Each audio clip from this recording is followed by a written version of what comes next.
Hello students आज हम trigonometry की जो मिसलेनियस एक्सरसाइज है उसका एक्सरसाइज थर्ड जो है मिसलेनियस की उसका क्वेश्चन नंबर 8 डिस्कस करेंगे। ठीक है, question number 8 miscellaneous exercise question number 8। देखिए क्वेश्चन नंबर 8 क्या है कि आपको वैल्यू फाइंड करनी है sign x/2 cos x/2 and tan x/2।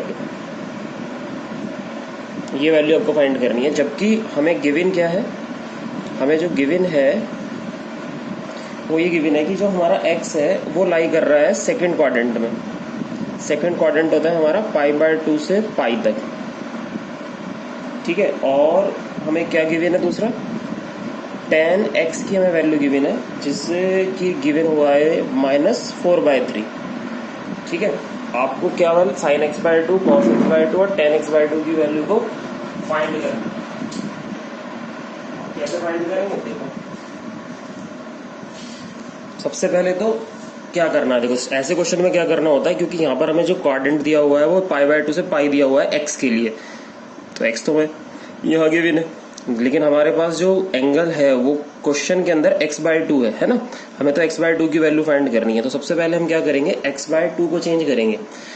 Solution जब लोगे आप इसका, तो सॉल्यूशन ऐसे लोगे बेटा, सबसे पहले तो क्वाड्रेंट चेंज करना है आपको। x हमें गिवन है π/2 से पाई।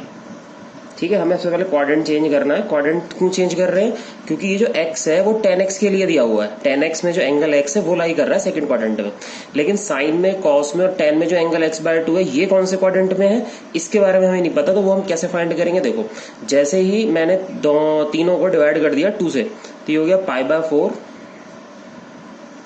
x/2 और ये हो गया बेटा π/2। तो ये दिख रहा है कि 45 से 90 पे पहुंच गया ये x/2। तो इसका मतलब ये कौन सा क्वाड्रेंट हो गया, x/2 लाई कर रहा है हमारा फर्स्ट क्वाड्रेंट में, x/2 lie in first quadrant. अब हमें फर्स्ट क्वाड्रेंट में x/2 की वैल्यू से सॉल्व करना है क्वेश्चन को। ठीक है, तो अब हमें क्या करना है भाई, इसके लिए देखो sign x/2 cos x/2 tan x/2 की वैल्यू को कैलकुलेट करनी है। याद करो मैंने आपको फॉर्मूला बताया था कि जो हमारा फॉर्मूला होता है कॉस थीटा का, वो तथा एक तो साइन के टर्म में होता है 1 - 2 sin स्क्वायर θ/2 होता था ना। तो यहां से अगर मैं साइन θ/2 की वैल्यू कैलकुलेट करता था तो साइन θ/2 की वैल्यू ये आती थी बेटा, sine θ/2 is equals to 1 - cos θ upon 2 under root plus minus. अगर हम यहाँ साइन θ/2 की वैल्यू निकालेंगे तो ये आएगी। इसी तरीके से हमें पता है कि cos θ का दूसरा जो फॉर्मूला होता है वो होता है 2 cos स्क्वायर θ/2 -1, है ना। अगर मैं यहाँ से cos θ/2 की वैल्यू कैलकुलेट करते हुए कहता हूँ तो cos θ/2 की जो वैल्यू आएगी बेटा वो आएगी 1 + cos θ upon 2 under root plus minus. तो क्लियरली देखो साइन θ/2 का फॉर्मूला ये है, cos θ/2 का फॉर्मूला ये है, लेकिन हमें sin x/2 cos x/2 find करना है। तो अगर हम sin x/2 की बात करें तो sin x/2 क्या हो जाएगा, it is equal to plus minus under root 1 - cos x upon 2। And बेटा cos x/2 क्या हो जाएगा, cos x/2 हो जाएगा, यहाँ से हमने थीटा की जगह x रख दिया है, तो अगर plus minus under root 1 + cos x upon 2। अब आपको जो है sin x/2 cos x/2 के लिए जरूरत है cos x की। अब cos x कहां से लाएंगे, tan से लाएंगे। देखो हम, क्योंकि हमें पता है tan x की वैल्यू -4/3 है हमें, लेकिन यहाँ पर cos x की जरूरत पड़ रही है। तो tan x से cos कैसे बदलता है, देखिए we know that sec square x minus tan square x is 1। ये तो आइडेंटिटी है, 10th क्लास में हमने पढ़ी है। sec square x minus tan x की वैल्यू पुट कर देते हैं यहाँ पर 4/3, तो ये हो जाएगा 16/9 इज इक्वल्स टू 1। ठीक है, तो यहाँ से आपके पास sec स्क्वायर x की वैल्यू आ जाएगी 1 + 16/9, जो कि हो जाएगी आपकी 25/9, है ना, 25/9 हो जाएगी। तो बेटा इसी तरीके से हमारे पास जो sec x की वैल्यू आ गई, वो sec x की वैल्यू आ गई प्लस माइनस अंडर रूट 5/3। अब बात आती है कि भाई सॉरी 25/9 अंडर रूट। इसका मतलब ये हुआ कि sec x की जो वैल्यू आ गई वो आ गई प्लस माइनस 5/3। अब प्रॉब्लम ये है कि प्लस ले या माइनस ले, तो उसके लिए आपको ये देखना होगा कि x कौन से क्वाड्रेंट में शो हो रहा है, ये जो x एंगल है कौन से क्वाड्रेंट में शो हो रहा है। तो x जो शो हो रहा है वो π/2 से पाई में शो हो रहा है। π/2 से पाई कौन सा क्वाड्रेंट होता है, π/2 से पाई जो होता है π/2 टू पाई, ये सेकंड क्वाड्रेंट होता है।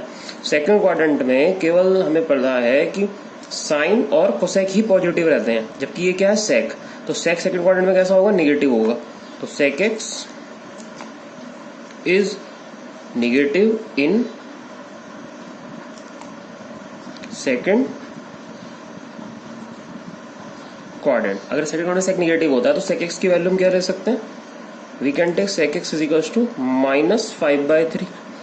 बट हमें तो कॉस एक्स की जरूरत है ना, तो कॉस एक्स की वैल्यू क्या आ गई, कॉस एक्स की वैल्यू आ गई -3/5।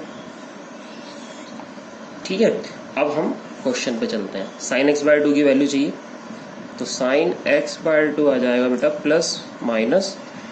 ±√1 माइनस कॉस एक्स की वैल्यू कितनी है, -3/5।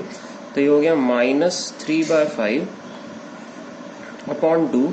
तो साइन x/2 आ गया हमारे पास ±√5 1 जा 5 और 3 8/10 है ना। 5 + 3 8/10। 8/10 को हम लिख सकते हैं sign x/2 is equals to ±2√2/√10 है ना, 2√2/√10। अब बात आती है कि भाई प्लस लें या माइनस लें, तो यहाँ देखो x/2 कौन से क्वाड्रेंट में है, x/2 फर्स्ट क्वाड्रेंट में शो हो रहा है।